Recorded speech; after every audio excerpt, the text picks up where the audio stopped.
دبي رح نتعرف اليوم على امرأة لبنانية مميزة لمع اسمها بمجال الموضة بكل أنحاء العالم وخاصة بالعالم العربي. خلينا سوا نتعرف على السيدة إنجي شلهوب.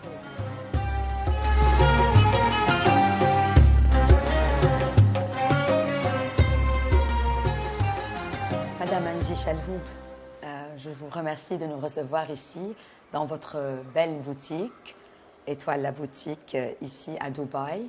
Vous venez de la rénover, elle est très jolie et ça me fait grand plaisir de vous connaître mieux. Vous êtes une femme formidable qui a réussi dans le monde de la mode, dans les pays arabes et dans le monde entier. Vous êtes présidente du groupe Étoile qui regroupe plus de 8 sociétés. Vous êtes née au Caire, là où vos parents travaillaient, et puis vous êtes retournée au Liban. Racontez-nous un peu plus à propos de votre enfance et de vos souvenirs au Liban. Tout d'abord, Karen, merci beaucoup. Je crois que vous nous honorez de votre présence et à Dubaï et à la boutique Étoile. Et vous êtes une femme vous-même qui inspirait les autres femmes puisque vous avez vous-même rencontré le succès et en tant qu'écrivain, poète, et vous avez vous-même votre entreprise et vous êtes très brillante. Merci beaucoup. J'ai eu un parcours atypique puisque je suis née au Caire, j'ai quitté le Caire enfant et puis mon père qui était à l'époque de Abdel Nasser affecté par la guerre, donc les terres de mes grands-parents avaient été nationalisées et tout cela. Mon père a été obligé de partir et il avait un grand projet pour construire un fleuve à Tripoli. Nous avons passé 3 années à Tripoli, le temps qu'il termine son projet. J'étais au Carmélite italien, puis on a été passer la plus grande partie de mon enfance à Beyrouth, où j'étais au Carmel Saint-Joseph, chez les Bonnes Sœurs françaises.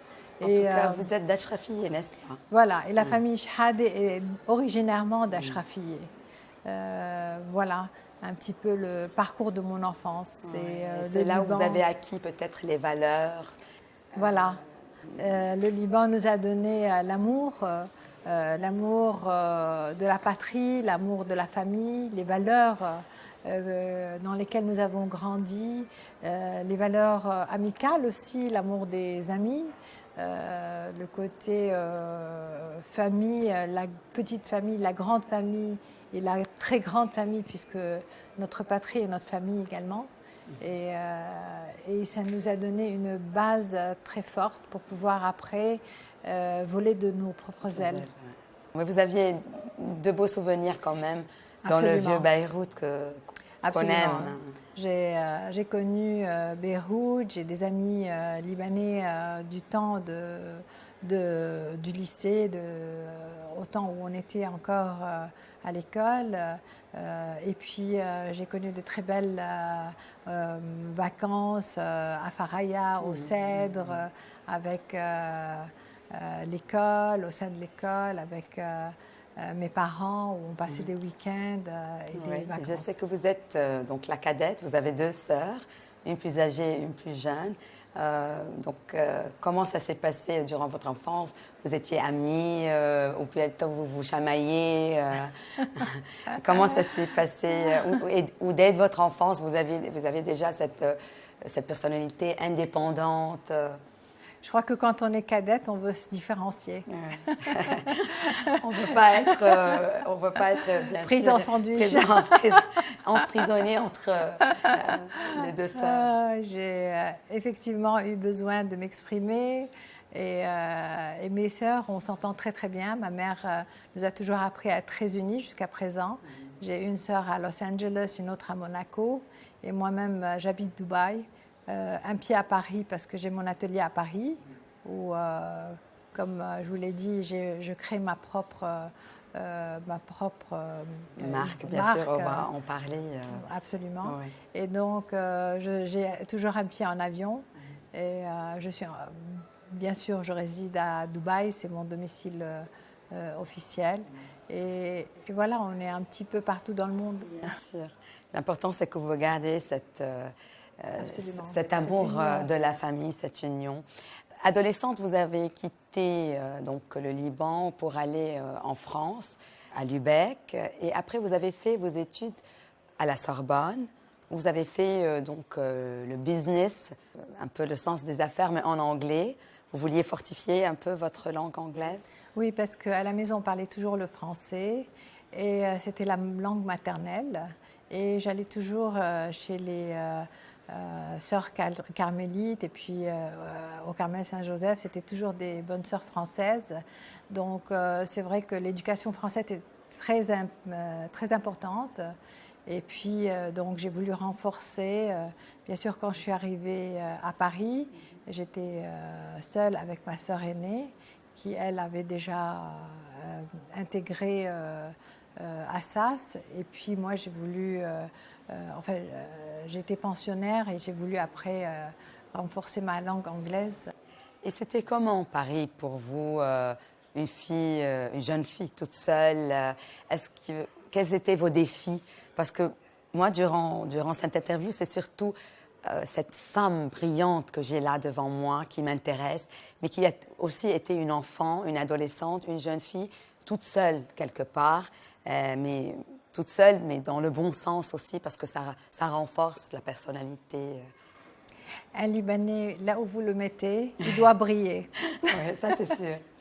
Donc, j'avais comme mission de briller. Et je suis arrivée à Lübeck, je crois que j'ai brillé puisque je suis sortie avec mention de mon bac et puis après j'ai intégré la Sorbonne. Et effectivement, les valeurs familiales qui nous ont été données, non seulement au sein de la famille, mais au Liban même, comme on parlait des valeurs que le Liban nous a données aussi, le sens de la famille, l'amour du pays, l'amour de la patrie, nous a renforcés quelque part.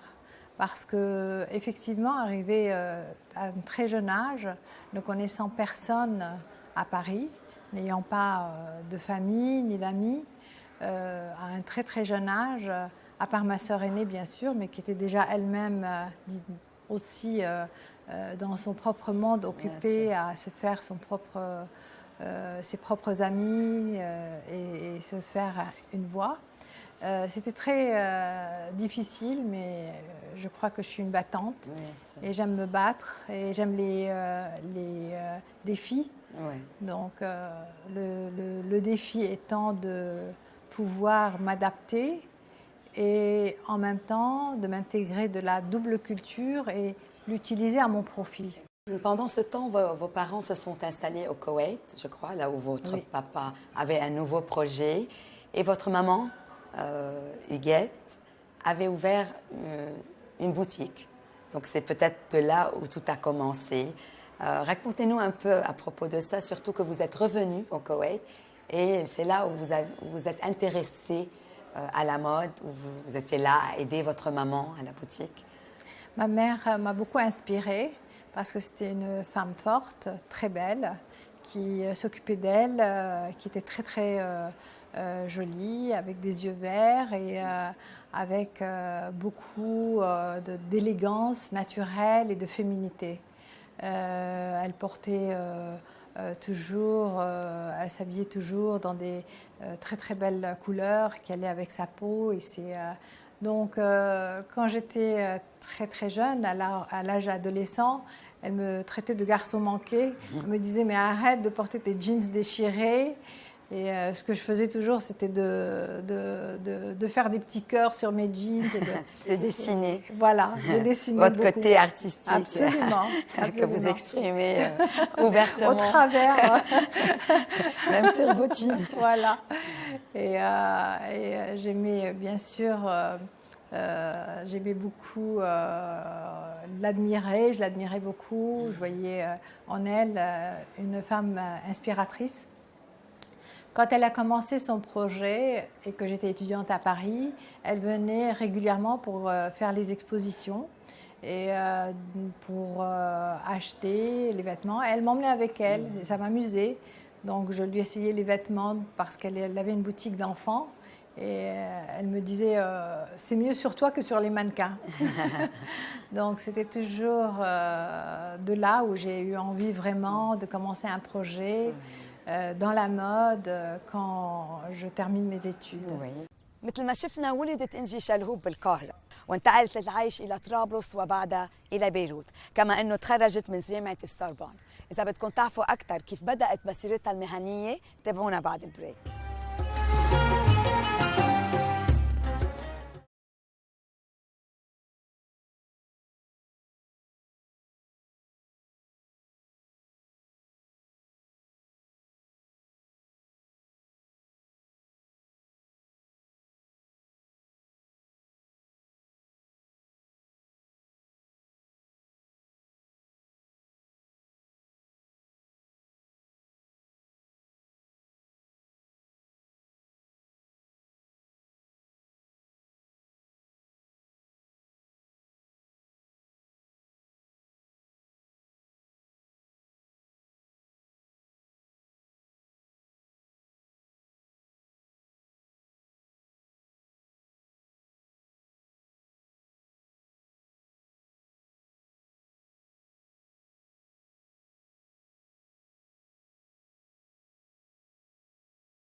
Vous avez travaillé aussi pendant 3 ans avec l'Air France, donc en tant que PR. Et je crois que c'est là où vous avez connu beaucoup de journalistes, beaucoup de personnalités, surtout dans le monde européen.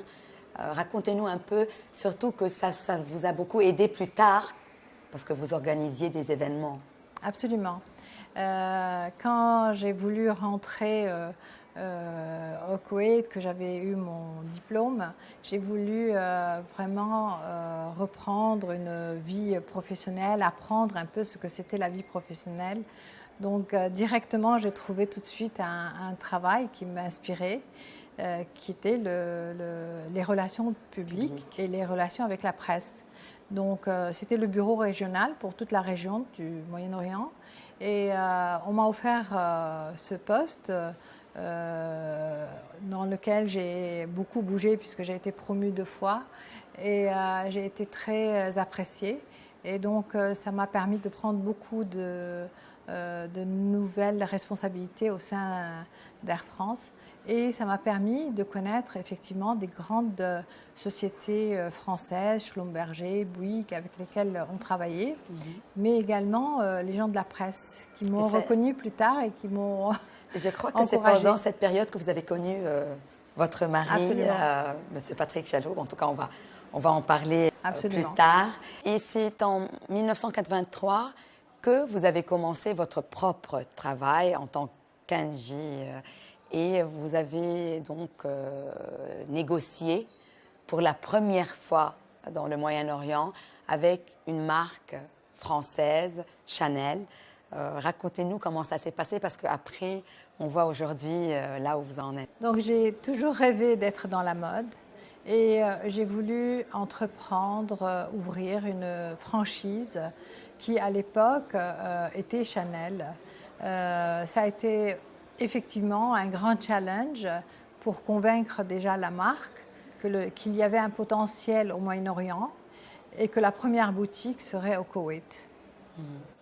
Et donc c'était vraiment un défi parce que c'était la première marque européenne dans le monde arabe. Vous aviez des angoisses ou vous étiez vraiment confidente, sûre que tout allait vraiment se passer comme il faut?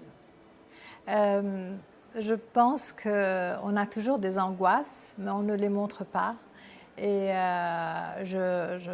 j'étais confiante quand même que je pouvais arriver à faire quelque chose. Ce n'était pas facile au Bien début, sûr. c'était Surtout très difficile. en tant que femme, de Absolument. vouloir imposer Absolument. une nouveauté dans un monde où vraiment la femme n'a pas à imposer, elle n'a qu'à suivre les ordres. Surtout dans le temps aussi. C'était pas facile au Koweït. Effectivement, à l'époque, au Koweït, il n'y avait pas encore de franchise, il n'y avait pas de nom. Comme je vous disais, dans la mode, toute la région était très limitée. J'étais pionnière, vouloir entreprendre ce genre de défi et pouvoir convaincre et les gens de chez Chanel et pouvoir réussir dans un pays comme le Koweït où je reste très attachée puisque c'était un pays qui m'a donné cette opportunité. Oui, et vous avez tout commencé oui, au Koweït. Et en quel j'ai continué à investir tout au long de ma carrière. Oui. Vous aviez pris la franchise, vous avez ouvert la première boutique. Est-ce que ça a été vite un succès? Les femmes se sont bousculées chez vous? Ça a pris du temps avant que vous ouvriez plus tard une multimarque aussi? Ça a été très difficile. Au début, non, les gens ne se bousculaient pas. Il fallait éduquer la clientèle. Pourquoi Chanel? Qui était Chanel? Pourquoi c'était cher? Pourquoi il fallait payer autant pour avoir du Chanel? C'était un travail très fatigant quand même. Très difficile au début. Mais ça me plaisait, c'est ce qui me plaisait. Et après, effectivement, j'ai voulu agrandir mes horizons, ouvrir mes horizons parce que j'avais besoin de connaître autre chose que Chanel. Donc, j'avais ouvert un multimarque dans lequel j'ai pu faire venir des marques comme Christian Dior, Kenzo, Lacroix, Christian Lacroix, et dans lequel aussi Chanel, j'ai eu un corner au sein de la boutique avec Chanel également. Donc, j'avais plusieurs marques et j'ai continué à être toujours pionnière de toutes ces grandes marques. Et là, quand vous avez eu votre multimarque, ça s'est mieux passé. Les gens étaient déjà habitués à Chanel. Ils voulaient encore découvrir les autres marques européennes? Oui, absolument. En plus de la franchise, j'avais le multimarque et j'ai commencé à introduire même des marques italiennes comme Valentino, Ungaro, beaucoup d'autres marques, même Jean-Paul Gaultier. Et puis, donc j'ai travaillé avec beaucoup de designers et auprès desquels je les conseillais pour qu'ils connaissent mieux la femme moyen-orientale et qu'ils connaissent un peu le potentiel. Oui, le côté élégant de la femme orientale, le côté glamour, le goût. Le goût aussi raffiné. Absolument. Des femmes orientales. Vous étiez surtout installée au Koweït jusqu'à la guerre. Tout a bousculé. Vous étiez en France quand tout s'est passé et les frontières étaient fermées. Qu'est-ce qui s'est passé? Parce que là, vous aviez aussi une aventure. Vous êtes pas seulement une femme battante, mais vous êtes une aventurière. Vous êtes même partie vers le Koweït quand tout allait très mal pour visiter vos beaux-parents. Et Absolument. Avec votre papa, racontez-nous un peu, parce que c'est vraiment une aventure, là, à part l'aventure dans la mode, c'est l'aventure dans la vie elle-même. Effectivement, quand le Koweït a été envahi par l'Irak, j'ai voulu aller visiter mes beaux-parents au Koweït. Ayant la double nationalité, cela m'a aidée et en même temps ne m'a pas beaucoup aidée parce que c'était dangereux. Très dangereux. Vous aviez la nationalité française aussi, à part la libanaise. Et ma résidence koweïtienne était sur mon passeport libanais. Donc, je devais rentrer au Koweït avec un passeport français, mais les Français et tous les Européens à l'époque étaient bannis du territoire Et en plus, ils étaient en otage. Donc, ils avaient pris plusieurs otages à l'époque. Donc, je me souviens, en tant que franco-libanaise, j'ai été à l'ambassade à Paris d'Irak. J'ai pris un visa sur mon passeport libanais pour pouvoir rentrer dans le territoire koweïtien. Mais en même temps, je devais arriver en montrant ma résidence parce qu'il n'y avait que les résidents koweïtiens qui avaient été permis de rentrer. Donc, je devais montrer que ce n'était pas un passeport français. Et en même temps, j'avais ma résidence koweïtienne sur le passeport français. Et en même temps, j'avais le visa irakien sur le passeport libanais. Donc, quand les militaires, parce qu'il n'y avait pas d'aéroport, je suis arrivée, j'ai atterri dans un aéroport pris par les militaires, donc les militaires irakiens. Digne d'un film hollywoodien. C'était vraiment... il y avait dans un bus tous les militaires avec donc, qui vérifiaient les passeports. Moi, très sûre de moi, j'ai montré juste la partie qu'ils voulaient voir sans lui montrer que c'était un passeport français. Donc, après, j'ai visité mes beaux-parents. Je voulais absolument qu'ils quittent le pays avant que la guerre ne soit déclarée, puisque quelques jours après, la guerre a été déclarée et les Américains, avec les Européens, ont délivré le Koweït. Et quand je suis venue à sortir par Bagdad, les frontières étaient fermées, puisque le traité à Genève avait échoué. Et donc j'étais bloquée, encore une fois. On ne voulait pas me laisser sortir du territoire irakien. Vous aviez peur, là, c'est la moindre des choses. J'avais très, très peur. Vous aviez regretté d'être venue quelque part? Pas du tout. Pas du tout. Vous aimiez beaucoup vos beaux-parents, là.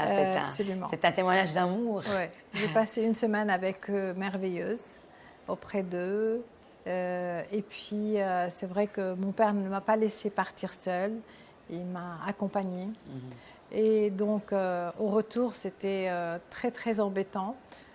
J'ai heureusement pu m'arranger avec les autorités, etc., les convaincre, parce que j'avais à l'époque des problèmes de santé avec mon dos.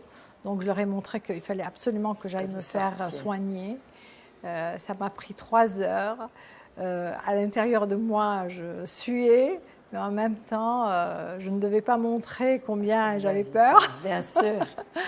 Puisque j'avais comme une sorte de plâtre en résine autour de moi. Donc ça se voyait que vous ne... Que j'avais des problèmes de santé et qu'il fallait absolument que je quitte le territoire. Et quand j'ai quitté le territoire, mon mari m'attendait de l'autre côté, du côté de la Jordanie. Et en tout cas, quand vous êtes retournée en France, je sais que vous avez témoigné sur M6. Absolument. Dans une émission donc, à propos de cette aventure. Ça vous a fait plaisir de partager cela avec tout le monde ou vous étiez plutôt embarrassée de raconter tout ça? Surtout que le Koweït est vraiment un pays que vous aimez. Et effectivement, quand je suis rentrée en France, Guillaume Durand, qui faisait toutes les semaines une table ronde avec des personnalités, m'avait conviée à sa table ronde. Il y avait Simone Veil, il y avait d'autres politiciens. Je m'étais couverte parce que je ne voulais pas être reconnue.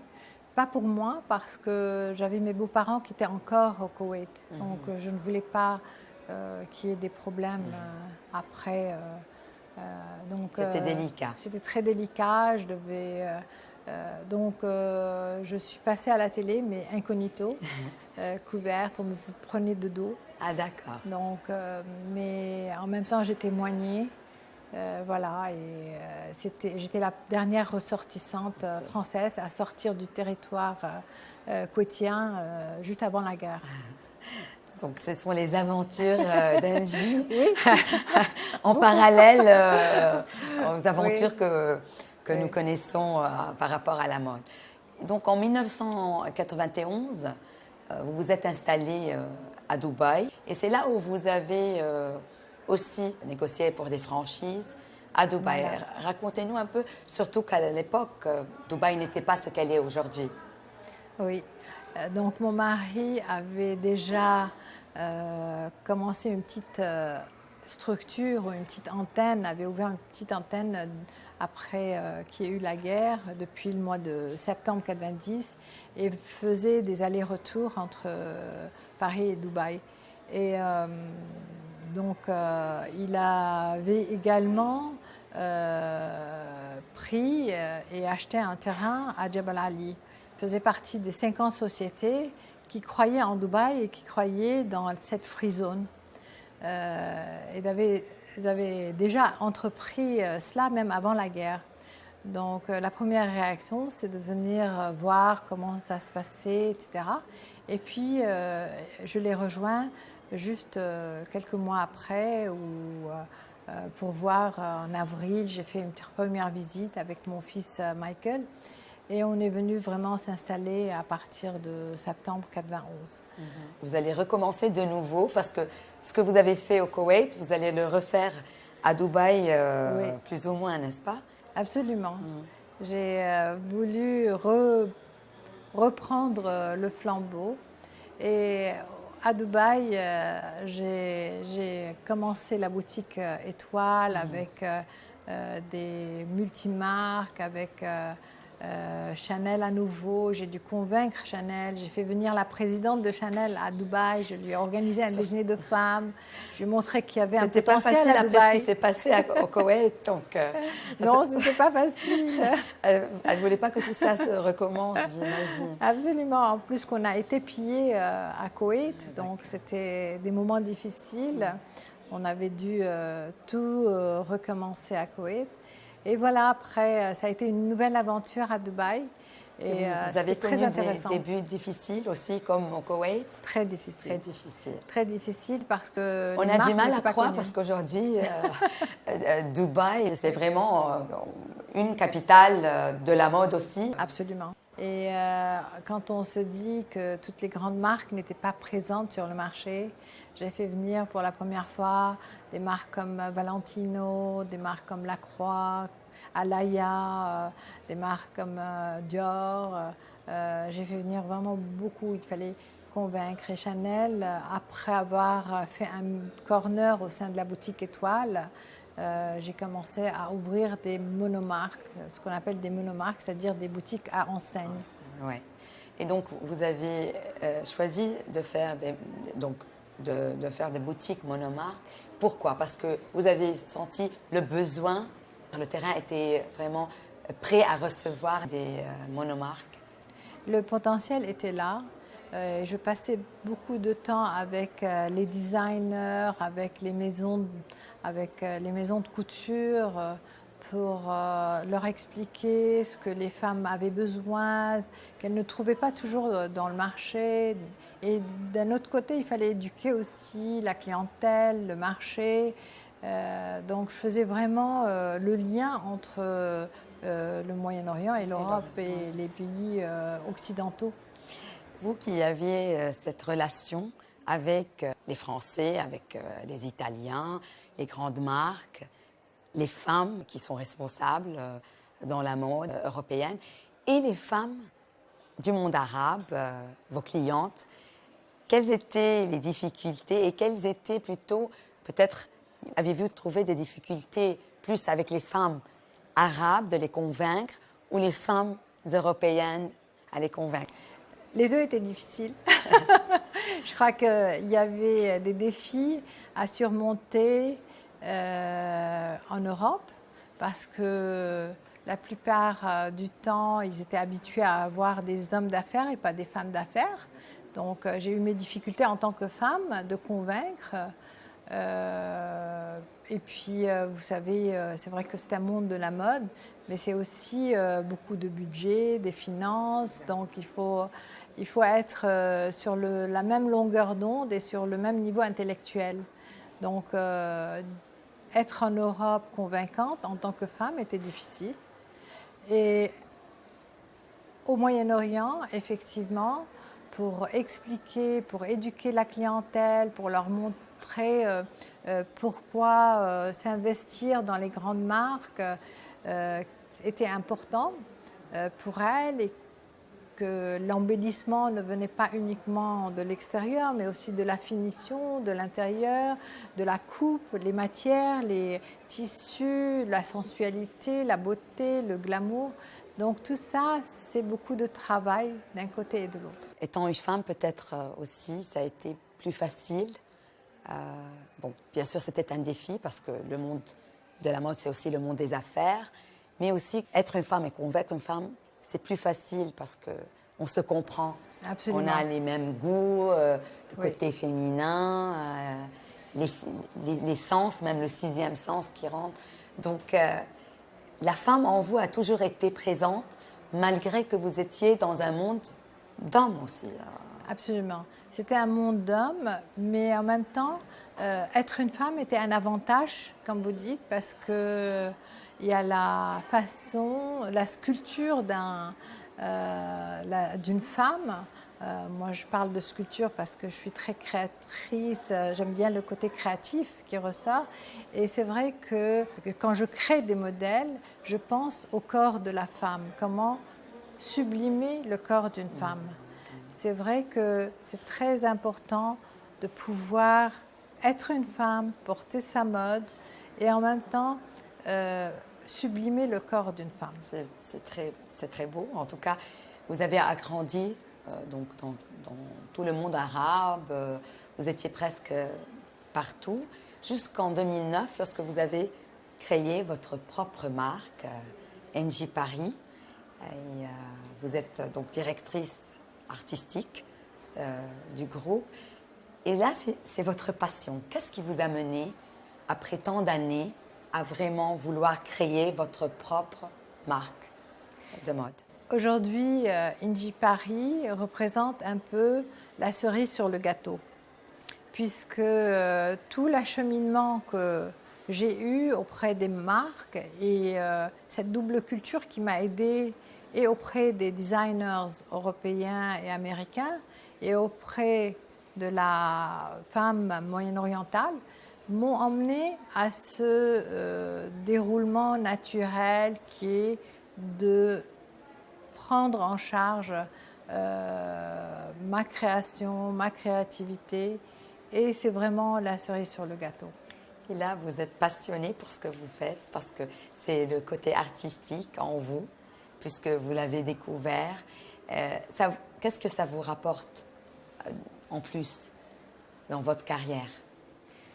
C'est encore une fois tout cet acheminement m'a beaucoup appris, m'a beaucoup donné, mais c'est pour moi l'aboutissement final, c'est l'apogée. C'est pouvoir créer sa propre identité, sa propre marque, pouvoir la lancer dans le monde arabe, mais aussi dans le monde entier, qui est mon ambition. C'est vraiment une satisfaction personnelle. En tout cas, ça a abouti puisque vous habillez beaucoup de stars libanaises comme Nancy Ajram et Haifa Wehbe et bien d'autres, et comme Nelly Karim. Nelly Karim et bien d'autres. Comment est le contact avec les stars libanaises? Est-ce que c'est facile? Ce sont des amis, des connaissances? Ce sont des femmes extraordinaires qui brillent dans leur domaine également. Bien sûr, bien sûr. Et qui se sont faites reconnaître au-delà du monde arabe. Et vous avez habillé beaucoup de stars internationales comme Mel B de Spice Girls pour X Factor et donc Ex-Miss USA et beaucoup d'autres.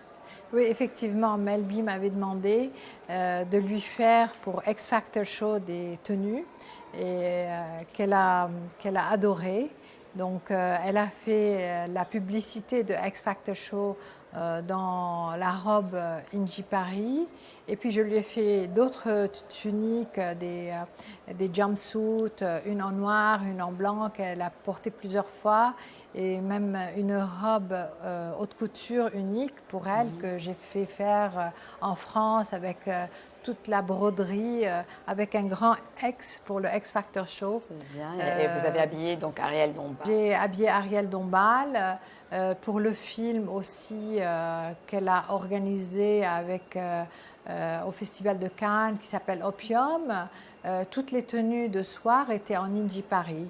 J'ai également habillé Ariel Dombal pour son grand concert à Versailles devant Madame Chirac et à plusieurs autres concerts à La Cigale et autres.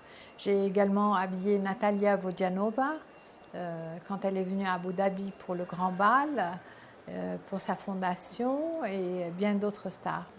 En tout cas, c'est bien. Vous êtes bien connue aujourd'hui dans le Moyen-Orient comme en Europe et bien sûr aussi aux États-Unis. Donc, je crois que déjà, vous faites votre grande entrée comme grand designer Inji. Vous êtes déjà dans plus de 7 pays, plus de 500 employés, beaucoup d'ambition. Absolument. Quoi encore pour l'avenir?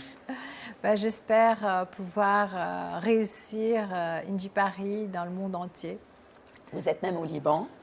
Toutes les belles marques, nous les connaissons puisque nous sommes au Liban, donc grâce à vous. C'est beaucoup d'émotions, votre travail au Liban? Le Liban, comme je vous l'ai dit au tout début, c'est l'émotion, c'est le cœur, c'est l'enfance, une enfance dorée, insouciante, avant la guerre, malheureusement, qui a un peu pris ce côté innocent de l'enfance et qui nous a obligés à partir et à découvrir des nouveaux cieux.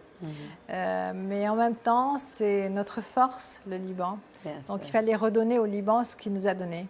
Exactement. Et j'ai voulu investir au Liban, plus par émotion que pour le côté Financier ou commercial. business, voilà.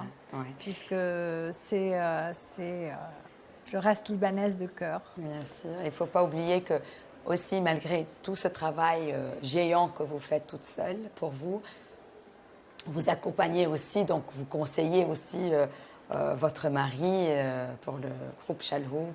On ne va pas oublier ça parce qu'on sait combien c'est important, votre rôle d'épouse, de conseillère aussi, que vous ne perdez pas, vous n'oubliez pas, malgré tout votre travail. J'essaye d'être un support pour lui, aussi bien moral qu'autre. Il me convie aux décisions stratégiques dans son comité stratégique et je lui donne en toute honnêteté le support dont il a besoin. Inji, vous avez obtenu beaucoup de prix parce que vous êtes une femme brillante, parmi lesquels je peux citer donc l'officiel, donc Women of the Year en 2009, et donc aussi CEO Magazine, The Most Powerful Arab Women, de 2011 à 2014. Et je vais citer aussi l'Arabian Business Magazine, vous êtes parmi the 500 Most Influential Arabs. 2013-2014, on parle d'hommes et de femmes là mélangés. Et dans Elle, Business Woman of the Year 2013. Et donc Forbes, qui est le plus important, et le dernier, donc Top 100 Most Powerful Arab Women. Et vous êtes aussi parmi the 10 in the family business, la première dizaine. Racontez-nous quand on est tellement apprécié, on a tellement de prix, qu'est-ce qu'on ressent? De la fierté? On est déjà reconnaissant pour ceux qui vous donnent le prix, puisque avec beaucoup d'humilité, c'est vrai qu'il y a beaucoup d'autres personnes qui ont encore plus achevé dans le monde des choses peut-être mieux que vous, dans les sciences, dans la médecine, etc. Donc, je suis très, très reconnaissante. Avec beaucoup d'humilité, je trouve que c'est formidable de toute façon d'être reconnue en tant que femme et c'est sûr que la fierté est le mot que vous avez trouvé et le mot juste pour exprimer l'émotion. بدأت إنجي شلهوب مشوارها بالموضة مع والدتها، وكانت أول من أدخلت الماركات العالمية إلى العالم العربي سنة 1983، واليوم بتترأس أكثر من 7 شركات. إذا بدكم تعرفوا أكثر عن حياتها العائلية تابعونا بعد البريك.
J'aimerais parler de la famille, puisque vous êtes une femme, et une femme qui a réussi dans sa carrière. Je suis sûre qu'il y a beaucoup de femmes et beaucoup d'hommes qui se demandent, bon, Angie Chalhoub, elle a bien réussi dans sa carrière, mais est-ce qu'elle a pu aussi réussir sa vie de famille? Je sais que vous êtes une épouse fidèle et vous supportez moralement votre mari, Monsieur Patrick Chalhoub, et vous êtes maman de deux grands jeunes hommes aussi.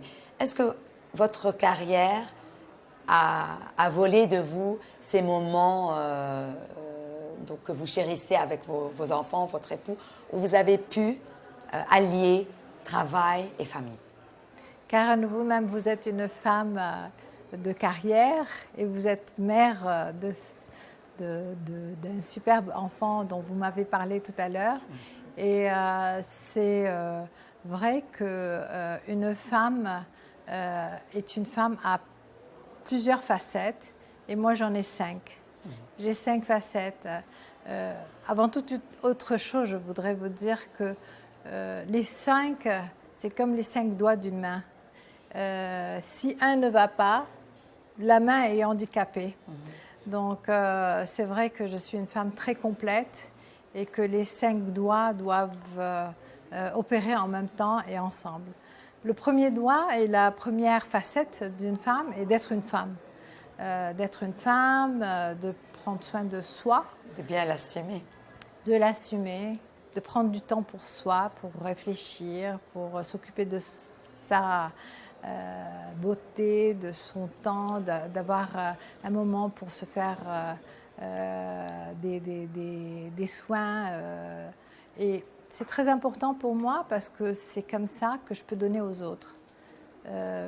Mais si je n'avais que ça, ce serait incomplet.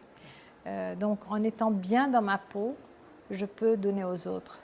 Je vous disais tout à l'heure, c'est comme quand on vous dit en avion, il faut prendre, s'il y a un accident, l'oxygène pour vous avant de le donner aux autres. Moi, c'est ça mon oxygène. Tous les matins, j'ai besoin d'un moment pour moi. Et puis après, je suis une femme épouse, donc c'est la deuxième facette, d'être l'épouse et essayer d'être un support à son mari autant que possible.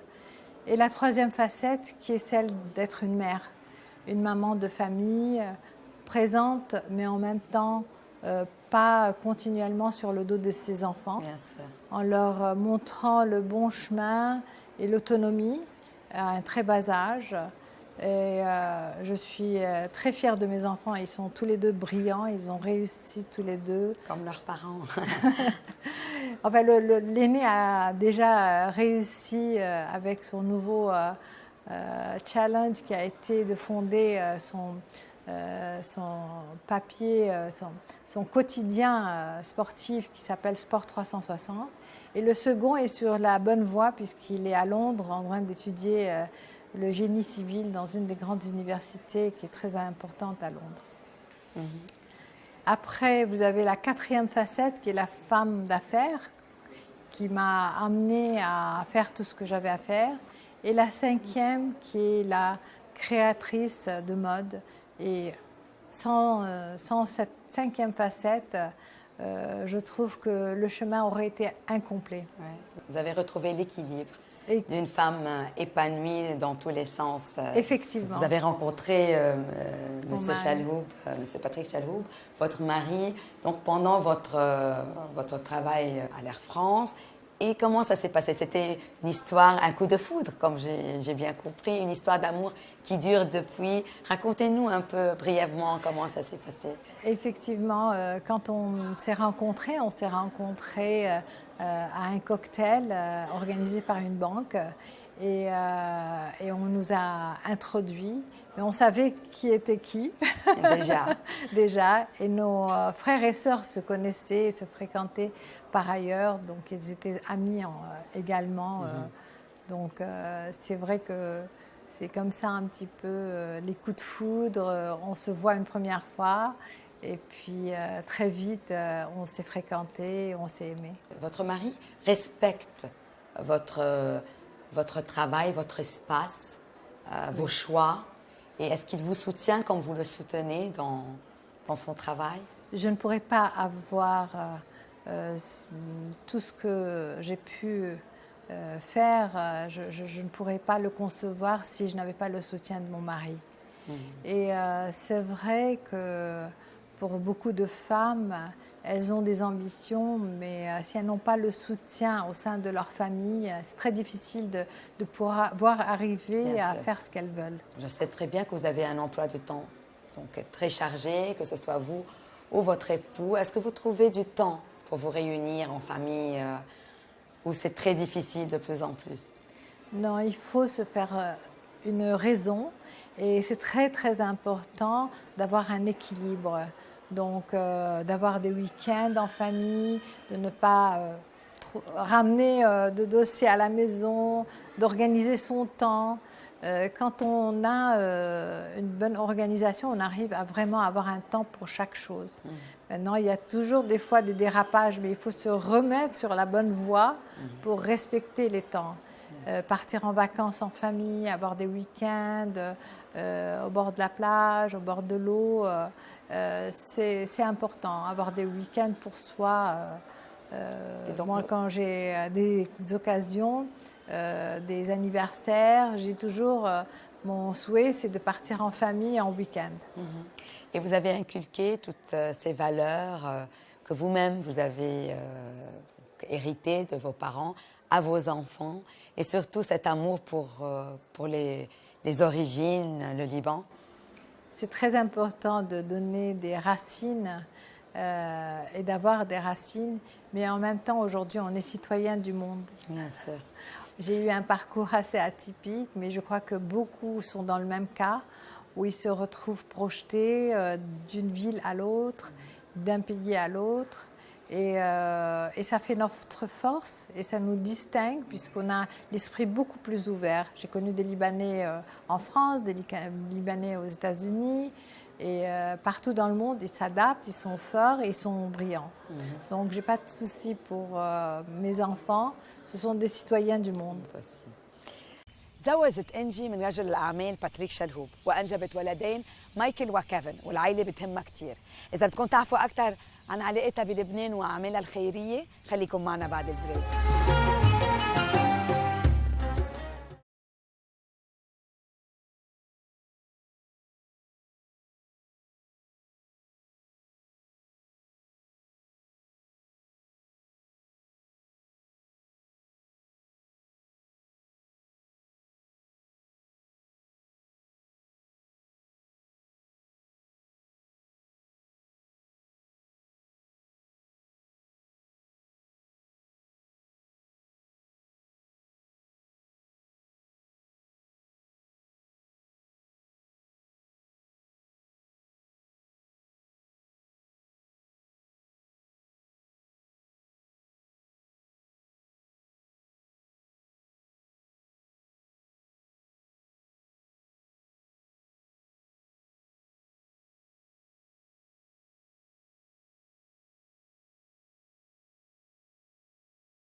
Je sais que vous aidez beaucoup tous les pays du monde, mais surtout le Liban, que ce soit dans l'éducation, vous investissez, que ce soit pour les enfants cancéreux. Racontez-nous un peu plus à propos de tout ce que vous faites pour le Liban.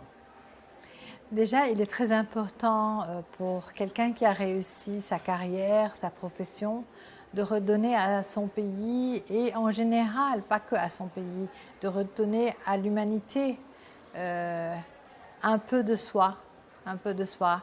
Et c'est très important. C'est vrai que de par le monde, nous sommes investis avec mon mari dans plusieurs associations caritatives. Voilà, caritatives, et on a essayé de donner notre support pour toutes ces associations. Et comme le Liban nous est très cher au cœur, sommes encore plus investis dans plusieurs domaines. Le domaine de l'éducation, où nous soutenons plusieurs universités et collèges au Liban, mais également pour tout le côté santé qui nous importe beaucoup, avec Saint Jude, avec Joussour, avec Téléssémia, dans différents domaines pour donner ce côté, ce support dont les associations caritatives ont besoin. Nous sommes également investis dans le côté entrepreneur et management pour donner à tous ces jeunes cette envie de réussir, puisque c'est bien d'inspirer aussi, d'aider. Vous avez des exemples. Voilà, aussi donc pour on a la nouvelle aidé génération. Start, il y a Start aussi, il y a Bader, beaucoup d'associations dans lesquelles nous essayons de nous investir. Et vous visitez souvent le Liban pour le travail, pour rencontrer la famille? Alors, mon père, tous les ans, passe 4 mois au Liban, les plus beaux 4 mois où il fait très beau. Je me fais scrupuleusement une obligation de le visiter régulièrement et de passer au moins un séjour, même s'il n'est que court, ce n'est jamais suffisant, mais de passer régulièrement, en plus de mon travail bien sûr, où je suis amenée à visiter régulièrement. Est-ce que vous pensez qu'un jour vous allez vous investir plus au Liban et peut-être même habiter le Liban pour élaborer encore plus votre travail là-bas? Je le souhaite effectivement. Ce serait vraiment trop bien, mais en même temps, il faut être réaliste. Il faut voir les choses comme elles viennent. Et aujourd'hui, on s'est déjà beaucoup investi, mais il ne faut pas omettre que la concurrence est très forte également dans les autres pays et il ne faut pas pour autant se désinvestir des autres pays. Bien sûr. Et qu'est-ce que vous aimeriez dire à toutes ces femmes libanaises qui vous regardent, qu'elles soient au Liban ou partout dans le monde, bien sûr, parce qu'aujourd'hui, une femme qui a réussi est un exemple pour les autres femmes. Qu'est-ce que vous les conseillez ou qu'est-ce que vous avez envie de leur dire? Déjà d'être soi-même. Vous-même, vous avez pu faire plusieurs choses, vous avez réussi dans votre carrière et de ne pas avoir peur, de l'inconnu et d'être aventurière et qui ne risque rien à rien et d'aller au-delà des frontières pour pouvoir encore ramener à son pays les expériences qu'on a pu obtenir de par le monde. C'est avec ces belles paroles qu'on va conclure cet épisode. C'était un plaisir vraiment de vous rencontrer. On a tellement parlé de vous, on a tellement entendu parler de vous. Et ça me fait grand plaisir de vous connaître. Vous êtes une femme d'abord très sensible et qui a su partager ses secrets tout en les gardant aussi pour elle. J'espère vous rencontrer au Liban avec encore plus de succès, plus de belles collections signées Angie Paris. Merci de nous avoir reçus ici chez vous à Dubaï. Merci à vous, Karen. Vous êtes une poète, un écrivain qui a vous-même, en tant que femme, cette intuition et cette sensibilité pour avoir su me faire parler et partager mon jardin secret. Ça fait un grand plaisir, merci. C'est moi qui vous remercie. تعرفنا اليوم بحلقتنا على إنجي شلهوب واكتشفنا إنه الامرأة فيها تكون ناجحة بكل المجالات كأم، كزوجة، كامرأة، كسيدة أعمال وكمصممة أزياء وهي اليوم صارت عبرة للكثير منا.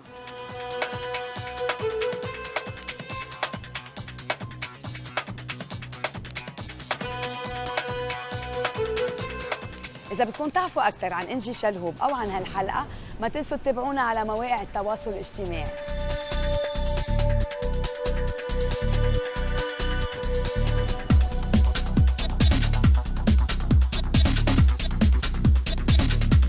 وما تنسوا تحضرونا الأسبوع القادم بنفس الوقت تكتشفوا اسم جديد من أسماء من التاريخ.